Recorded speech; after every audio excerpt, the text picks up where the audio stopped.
Hello Tyrants and welcome. In this video I will be going over the decisions you should be making in your Ascension runs to maximize the power of the records you get. I recorded a few runs earlier and I will be showing one of these runs as an example while providing commentary about why I make various decisions in this run. Before you start an Ascension run, you should know what you want your build to look like. You should know which potentials are absolutely crucial to your build, which potentials are just nice to have and a good damage increase, and which potentials you should just never take. In this run, I'm trying to make a Fuyuka ultimate based build for boss splits, so I know that I need potentials like Peak Performance, Flora's Foreshadowing Verification and Lethal Inferno, Snow Ashlaru's Fairy Tale Rule, Celebration Resumed, and Toy Army. However, the goal isn't to just take these potentials, but the goal is actually to take these potentials while also grabbing as many other good potentials as we can fit into the build. Part of this is because potentials are a much bigger increase to your overall damage output than notes are, and in general, you should almost never be buying notes in your Ascension runs. The first 5 floors are the most important part of the run. That's because at the start, you can get potentials starting at level 3. You want to get as many good level 3 potentials as possible here. In this run, you'll see that I actually got bad RNG on the first event and I almost quit out to start a new run, but I decided I would keep going and see if I could just get enough level 3 potentials. During this phase of the run, refreshing the list of potentials is very bad. Not only will you of course lose the coins that you spend on refreshing, but any upgraded potentials that you see but don't want to take are still using up your chances to get level 3 ones. Only the first 10 upgraded potentials you see will have a chance to start at level 3. Now, what should you do if you get a bad start?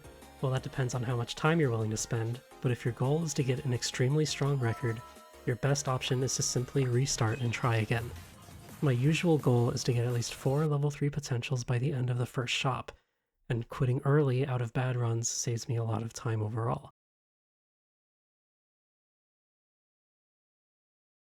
I end up taking some less important potentials here, like Bold Challenge on Fuyuka and Perfect Acting on Flora, because I know I'll still have plenty of chances to get the more important potentials later.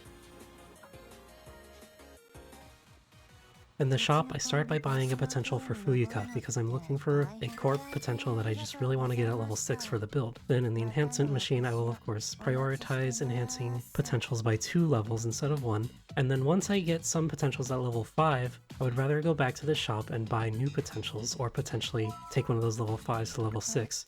Because I don't want to get in a situation where an enhancement by 2 levels gets wasted on a level 5.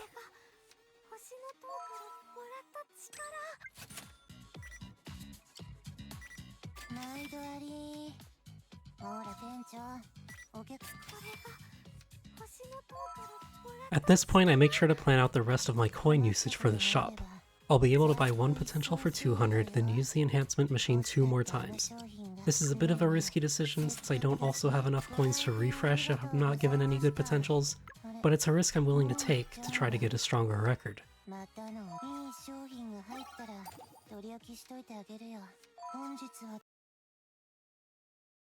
After the first shop, you enter the mid-game of the Ascension run. During this part, you want to focus on upgrading the potentials that you want to get to level 6, and taking new important potentials when they're offered at level 2. In general, my priority is like this. First, take an important potential if it's available at level 2. Second, upgrade a potential that I already have if it's one that I want at level 6. Third, take an important rare potential even if it is only level 1. Lastly, if I'm at the point where I only need a couple new potentials and I see one offered at level 1, I'll probably grab it, though sometimes I may still refresh it to try to pick it up at level 2 later. I don't have any hard rule for this, it's more of a vibes thing based on how the run is going.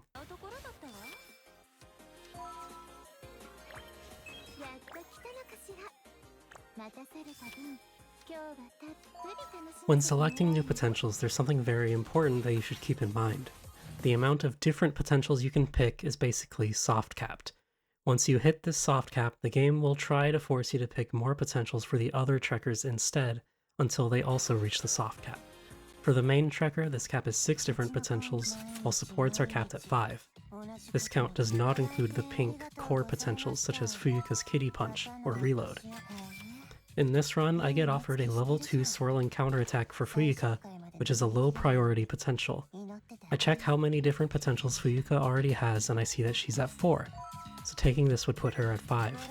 Ideally, I would like to get Finishing Blow in her build and upgrade it to level 6, so it's better for me to avoid taking any new potential other than that, since taking something else and then Finishing Blow would put her at the soft cap, making it much more difficult to get upgrades.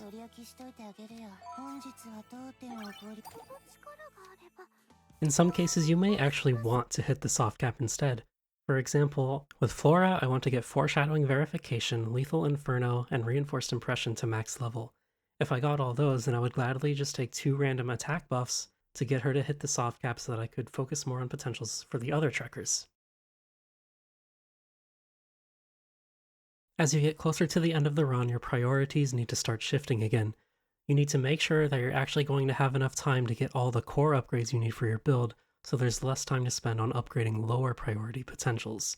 Pretty late into this run, I still needed levels on Lethal Inferno, Foreshadowing Verification, and Laru's 3 potentials, so I avoided spending any more time getting smaller upgrades like Bold Challenge.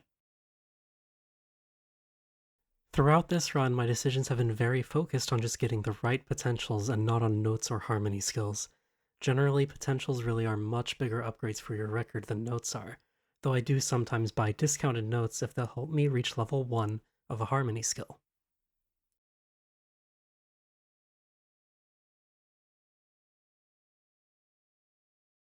On floors 19 and 20, you'll have 2 shops back to back.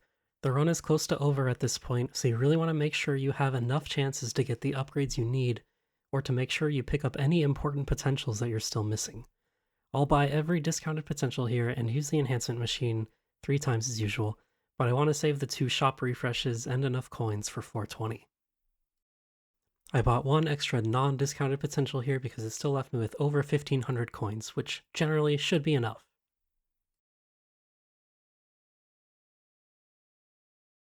The final shop is your last chance to get everything you need for your build, or to pick up any extra upgrades you can manage to fit in.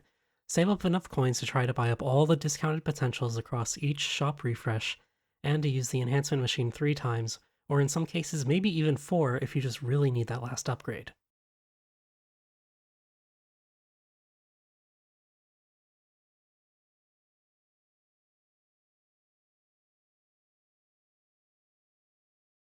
I actually made a mistake in the shop here. Once I finished upgrading Laru's important potentials, I should have swapped over to the enhancement machine. Instead, I bought another potential drink and had to refresh to avoid picking up a bad potential for Laru.